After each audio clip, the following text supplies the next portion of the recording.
time of the show where we get to you an interaction with our RWI champion.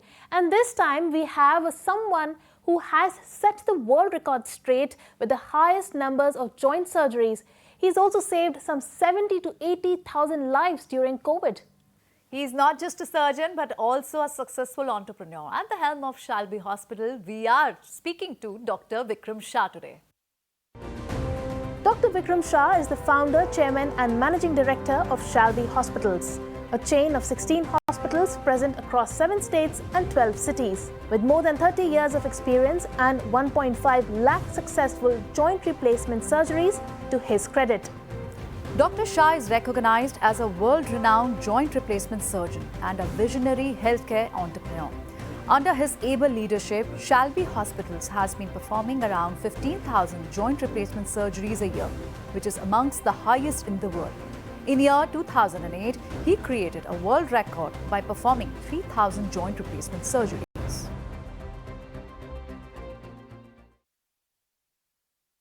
Hi, Dr. Shah. Welcome to Rise with India. It's a pleasure to have you on the show as a Rise with India champion. Dr. Shah, tell us, you're a pioneer in knee surgeries, knee replacement surgeries. You know, knee surgeries is much more simple, affordable and more effective now than it was perhaps 10 years back. Now, what can we attribute this to? It's probably the technological advancement, the way science and medicine has progressed, or is it that people have also, accepted the fact that this is going to be the way of life and there is more acceptance towards it? First of all, let me tell you that knee replacement surgery and hip replacement surgeries are happening in Western world since last 1980s. And it was being routinely done there, and it came a couple of decades late here. It became popular in 90s rather than 70s and 80s. So when I came back from US and UK, quite a few surgeons from UK and USA came back to India and started their work. So what was lacking here in India at a given time was a training of surgeons to do these high-end surgeries. So quite a few people went away, trained themselves and came back, and they started in various parts of India. Now, having said this, this surgery was quite a difficult surgery at a given time because of non-availability of implant and non-availability of instruments. But in 94, when government opened up Indian economy, we started getting good imported implants and instruments both, because India was not manufacturing at that time. And once they were available, we started doing it here in India. At that time, the surgery itself was taking 2 hours to 3 hours. Either it is knee replacement or hip replacement. Patient used to stay in hospital for 10 to 15 days. Patient used to start walking after 3 days. Things have changed so much now with technology, with increasing skill of surgeons, better system and processes, that patients are able to walk within couple of hours of surgery. Patient is able to go on staircase next day, and within 3 days, patients are able to go home and fully recover doing their day-to-day home activity by their own. So what was lacking was implant, instrumentation, training, skill, and untrained paramedical staff, because they did not know what is this. Also, Dr. Shah, tell us that what is the reason that knee problem is on such a rise in a country like India? Is it our food? Is it the lifestyle issues? Or is it genetics? Well, there are 3-4 things to this. First of all, human being is the only animal in the world which walks on 2 legs. So we have adopted upright stance since last million years, which all other animals were walking on 4 legs. So we have started using our hands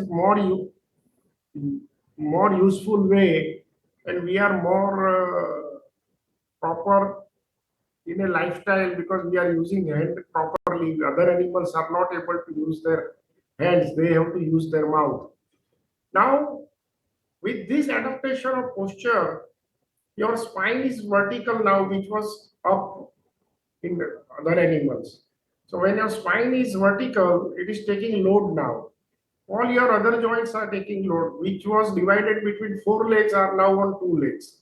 So arthritis, spine problem, these are all problems, not disease, but problems because of adapting upright posture. So that is number one. Number two, in India particularly,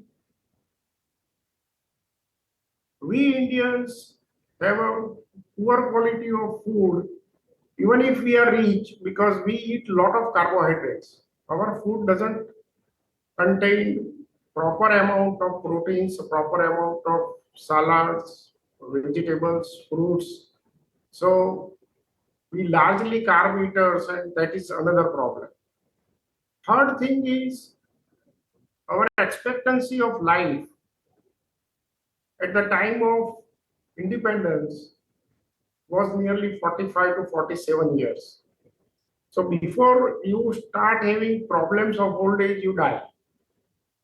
Now our average lifespan in India has increased to 75, 72 years. So you start getting problem of old age like cataract, osteoarthritis, knee, etc. And the last thing is osteoporosis and osteomalacia. Our Indians do start getting deterioration of bone quality at a later age, and we are prone to fracture and arthritis both.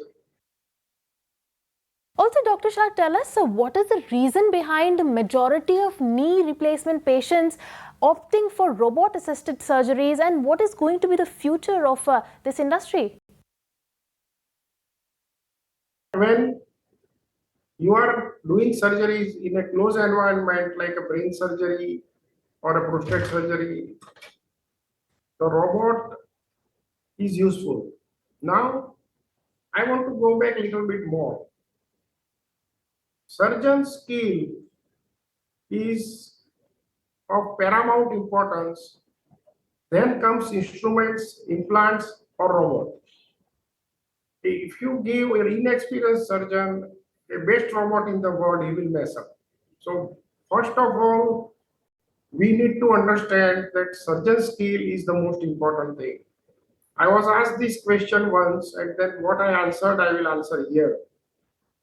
That surgeon passes through four stages in life during his career.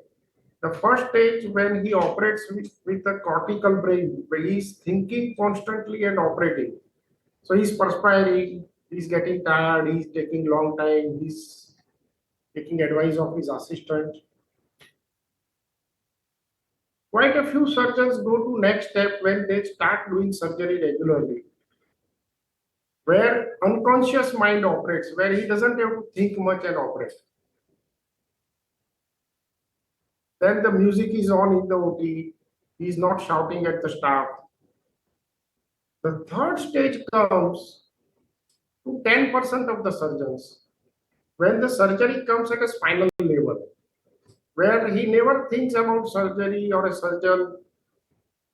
He is able to do surgery effortlessly, and he is not tired at the end of the surgery. But the last stage comes to 1 in 10,000 surgeons when surgery comes to hand and it ceases to be science and becomes an art.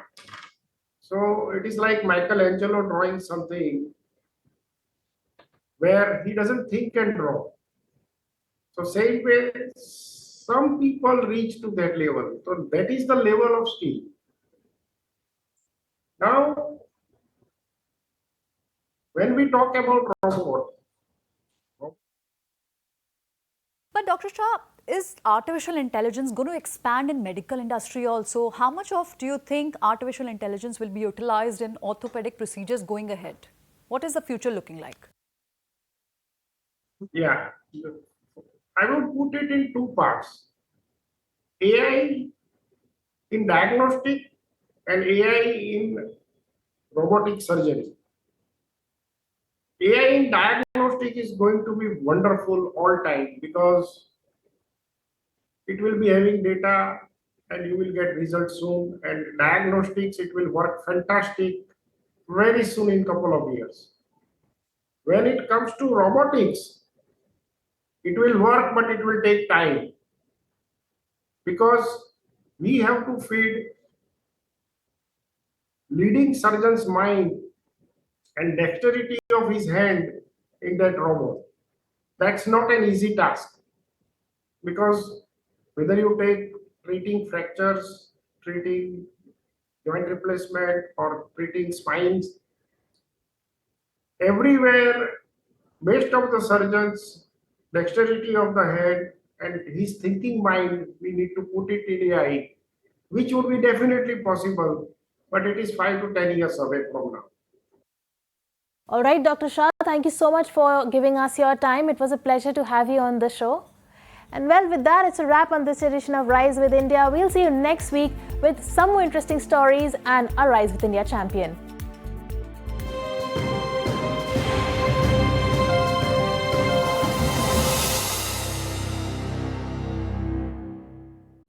If you like this video, then like, share and subscribe to ET Now.